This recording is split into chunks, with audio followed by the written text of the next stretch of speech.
Hi, my name's Tom Farnoli. I'm from JR Carbines.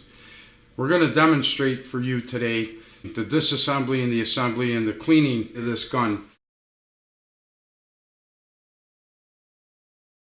The very first thing is that you have to make sure that it's not loaded. You remove the magazine, slide the bolt to the rear position and put it in the lock position, and make sure that there's no round in the chamber. You can do that by using your finger and feeling.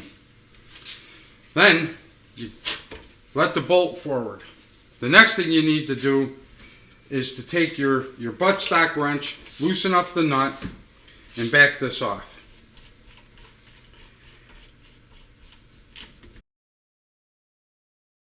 We always put a little lube on the threads so it doesn't gall. You want to make sure that the bolt is forward so this doesn't spring forward on you. The next thing is you move the bolt to the rear position, undo the Allen head, and take the bolt handle out. Loosen that up. Bolt handle, the bolt are removed from the rear. Now you can clean the gun from this position. You can run a patch through this area into the chamber and out the barrel. The next thing is you want to take the arm guard off, the quad rail. You need a wrench for that. You undo the nut, you take the receiver and spin it until it disengages from the quad rail. Now we have the quad rail off. The disassembly of this gun is almost complete. After you remove the quad rail, you unloosen the barrel nut. Do that with an AR-15 wrench. Loosen up the nut. The nut's removed. We like to put a little oil on all of the threads and remove the barrel. And that's the crux of the JR Carbine. There are other parts on here that can be removed. The 3 screws that are located on the right hand side of the receiver are the takedown screws. Requires an Allen wrench. The magazine and the trigger housing will come apart from that for further cleaning. We're now going to remove the 3 attachment screws and show you exactly what the inside of this looks like.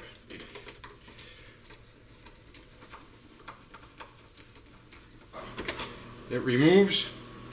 This is the mag well. This is the trigger housing. Everything comes apart, and this is a modular system. This gun has 44 moving parts in it, including springs and screws. It's been engineered to reduce the amount of wear, and it has all the AR-15 attributes. If you wanted to change the trigger from what it comes with, you could do that. This is the JR Carbine bolt. This bolt is engineered so it could be made right or left-handed. By making this a left-handed gun, you simply drive the pin out from this location and take the extractor out and put it on the other side, put the pin back in it, and that turns that into a left-handed bolt. You can also change the bolt handle from the right side to the left side to whichever your preference is. Disassemble the JR Carbine bolt. You turn this 90 degrees and it'll come apart. For cleaning, it is an absolute dream because the only parts that are here are the firing pin retainer and spring, the bolt extension, and the bolt. And you can see how easy that is to get in there to clean that. This happens to be a 9mm, but all of them are the same, the 40 and the 45. They all assemble the same way.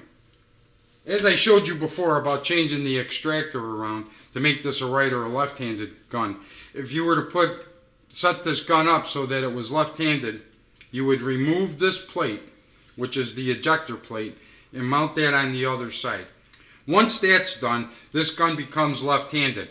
But if you wanted the handle on the same side that it was ejecting the shells, you could do that. It doesn't make any difference on this gun which side the handle is on.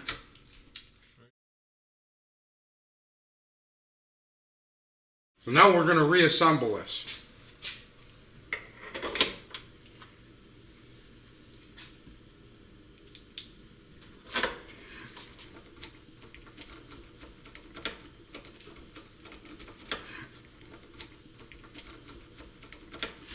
Alright, now we're ready to start the reassembling process.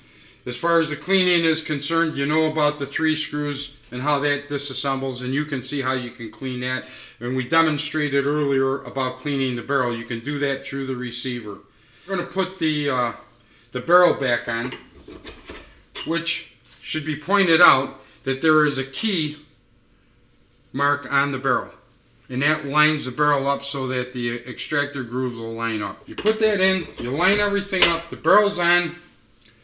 Like I said, we like to lubricate the all of the threaded parts. I like to put a little drop here. I'm going to put the barrel nut on with our JR Carbine wrench. And there you have it. It has to be snug, it doesn't need to be overly tight. We've lubricated the threads. We're putting the quad rail back on.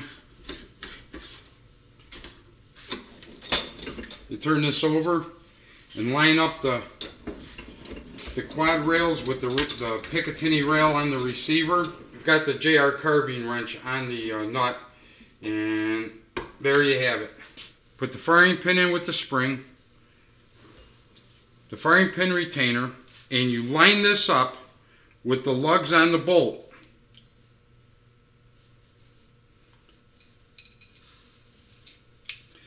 Turn it 90 degrees and you're back in position. The bolt is reassembled.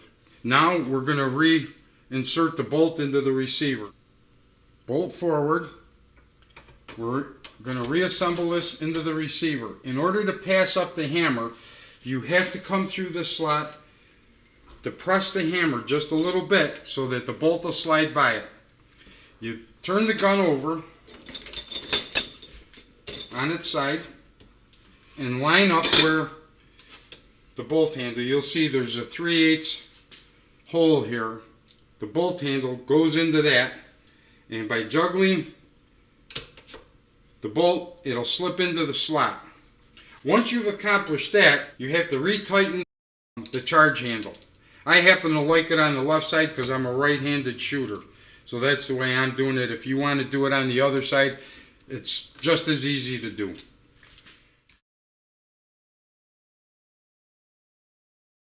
After you get the stock couple of threads in, you want to make sure that it goes past where it's supposed to go and then back it up. You push that forward into the receiver and then tighten up the nut. Again, you can use your JR tool and tighten that up. And that's all there is to the JR Carbine. With proper care, proper oiling, and proper maintenance, it's going to last you a lifetime.